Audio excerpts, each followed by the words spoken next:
Hey guys, Aris again. Welcome back to another vlog. So, nandito tayo para mag-unbox tayo ng motherboard na gagamitin natin sa build. Ito ang MSI AMD Motherboard A320M chipsets Pro M2 V2. So, unbox natin, check natin yung description, specifications, and features ng motherboard na to sa pagbabalik ng video.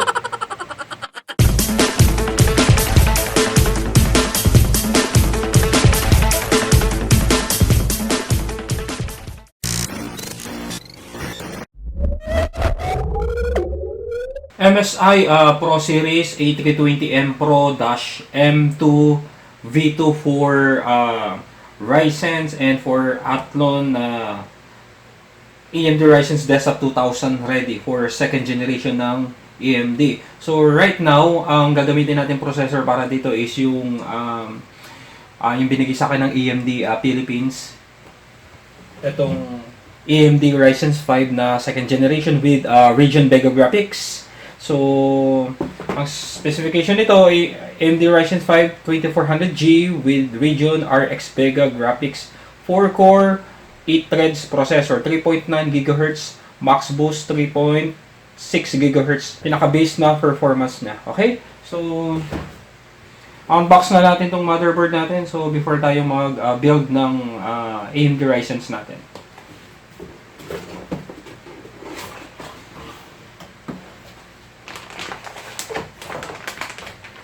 Ito yung motherboard itself, so nakabalot siya ng anti-static bag. Siyempre, electronic component to, kaya kailangan naka-anti-static bag. Then, included na rin dito yung dalawang SATA cable. Also yung backplate ng motherboard natin. Drivers and utility ng motherboard. Sa drivers and utility ng motherboard, may kasama tayong MSI badge. So, ito yung MSI badge natin. Mamaya, ikakabit natin ito sa system casing natin. Also, yung quick installations guide ng MSI motherboard. Kung paano i-install yung CPU, yung heatsink or yung cooler nyo. Instructions and guide, and yung mga jumper settings natin. Then, once na gusto nyo mag-install ng NVMe M2.SATA, so meron siyang kasamang screw, okay, for M.2 SATA. Warranty card or thank you for choosing MSI product. Okay. This product was made a great passion and we hope to enjoy it. Please register yung MSI product at register.msi.com. Right, so yun yung mga kasama ng motherboard natin. Ito yung motherboard guys natin. So, yun nga, ang supported na processor nito is second generation ng Ryzen and Athlon. Sa internet, may nagki-claim na gumamit sila ng third generation ng AMD processor, then ginamit nitong A320 chipsets na wala silang problem. So right now, hindi natin siya masusubukan dahil ang ginagamit kong processor ngayon is, or ang gagamitin ko palang processor ngayon is second generations lang. Then, ang nakalagay dito sa specifications niya, yung DDR4 na boost. So, 2 DIMMs and 2 channel.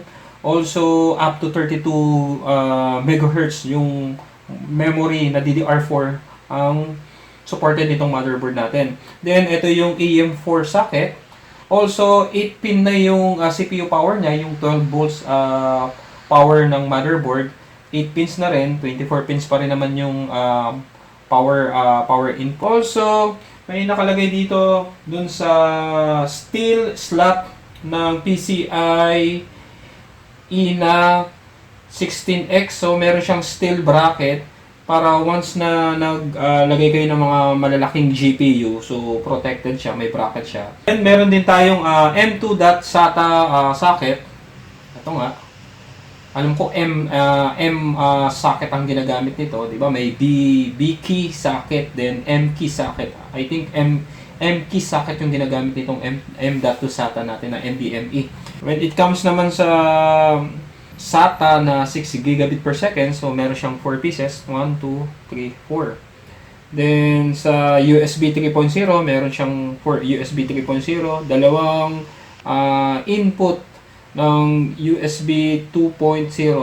Then, ito yung mga jumper settings natin. Ito yung jumper settings natin for HD audio niya. Then, isang PCIe na 16X for GPU. Pagdating naman sa mga connector, meron tayong PS2, mouse, and keyboard. Also, meron tayong analog D-sub na VGA port. Also, DVI-D. Then, meron siyang HDMI input, dalawang USB 2.0, apat na USB 3.0, then yung gigabit na LAN nyo. Also, meron kayong high definition na audio. Line in, audio out, tapos microphone. Okay, so guys, sa mga magtatanong kung pwede bang gamitin to for overclocking ng AMD Ryzen 5 natin mamaya, may nabasa kasi ko, dapat ang gagamitin yung chipsets is B450 or X370 chipsets kung gagamitin nyo siya for overclocking. Kasi etong A320 hindi siya or wala siyang feature for overclocking. May mga nag-a-attempt, so on your own risk na lang kung gusto nyong subukan i-overclock, so on your own risk na lang. Pero dun nga sa nabasa ko, much better na gamitin yung chipsets is B450 or X370 for AMD Ryzen processor, yung AM4 socket nga natin. So again, comment lang kayo guys kung may tanong kayo. Maraming salamat sa mga nanonood at sumusuporta. So suggested ko naman tong MSI motherboard natin. Although hindi ito yung pinaka magandang board na ma-encounter nyo sa market. Siyempre, yun lang yung budget ko. So later on, kung gusto ko namang mag-upgrade or nakukulangan na ako dun sa features ng motherboard ko na to, pwede ko naman tong i-upgrade to B450 or X370 kung may budget kayo. Sa ngayon, kung ano naman yung mga functions na or features na satisfied naman na ako. So, again, maraming salamat nga pala sa inyo.